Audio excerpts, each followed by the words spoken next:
ഞാൻ അടുത്തതായിട്ട് ചെയ്യുന്നത് ഗൺ തെറാപ്പിയാണ്. ഗൺ മസാജിങ് എന്ന് പറഞ്ഞു കഴിഞ്ഞപ്പോൾ നമ്മൾ ആ ബോഡിയിൽ മുഴുവൻ ഫുള്ള് തല മുതൽ കാല് വരെയുള്ള ഭാഗങ്ങൾ നമ്മൾ ഗൺ മെഷീൻ കൊണ്ട് തെറാപ്പി ചെയ്യുകയാണ്.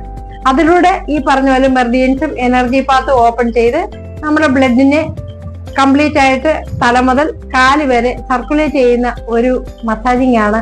അടുത്തതായിട്ടുള്ളത് ബോൺ മസാജിങ് ആണ്. ബോൺ മസാജിങ് എന്ന് പറയുമ്പോൾ നമുക്ക് വളരെയധികം വില കൂടിയ ഒരു മെഷീനാണത്.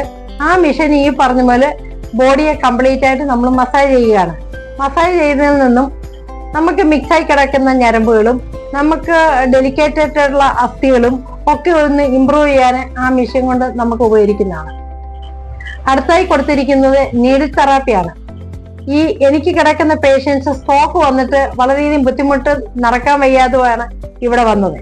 ഈ ഇലക്ട്രോ തെറാപ്പിയിൽ നീഡിൽ കൊടുത്തത് കൊണ്ടുള്ള ഉപയോഗം എന്ന് പറയുമ്പോൾ അകത്തേക്ക് പ്രവേശിച്ചിട്ട് ആ നീഡിൽ എനർജി പാത്ത് ഓപ്പൺ ചെയ്ത് ബ്ലഡ് കറക്റ്റായിട്ട് സർക്കുലേറ്റ് ചെയ്ത് കഴിയുമ്പോൾ ഏത് നടക്കാത്ത വ്യക്തിയും ഒരു 90% പ്രയാസമുള്ള വ്യക്തികൾ അല്പസ്വല്പമായിട്ട് നടന്ന് അവർ ജീവിതത്തിലേക്ക് തിരിച്ചു വരുന്ന ഒരു ഇലക്ട്രോ തെറാപ്പി കറണ്ട് വഴിയുള്ളതാണ് ഞാൻ കൊടുത്തിരിക്കുന്നത്. അടുത്തതായി നമ്മൾ കൊടുക്കുന്ന ഓയിൽ മസാജ് ആണ്. ഈ ഓയിൽ മസാജ് കൊണ്ട് ഉദ്ദേശിക്കുന്നത് അവരുടെ തൊലിപ്പുറത്തുണ്ടാകുന്ന ഡ്രൈനെസ് എല്ലാം മാറ്റി ഫ്ലെക്സിബിൾ ആക്കിയിട്ട് അത് മസിൽ കിടക്കുന്ന എനർജി കൂട്ടിക്കൊണ്ട് അതിനുള്ളിലെ നീർക്കെട്ടുകൾ അല്ലാതെ വരുന്ന വായുവിന്റെ പ്രോബ്ലം എല്ലാം നമ്മൾ മാറ്റി കൊടുക്കുന്നതാണ്. ഇനി അടുത്തതായി നമ്മൾ കൊടുക്കുന്നത് ഏറ്റവും വലിയൊരു മസാജാണ് പെൻ മസാജ്.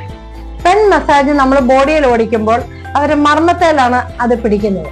ആ മർമ്മത്തെ തൊട്ട് കഴിയുമ്പോൾ അവിടെ വൈബ്രേഷൻ നടക്കും.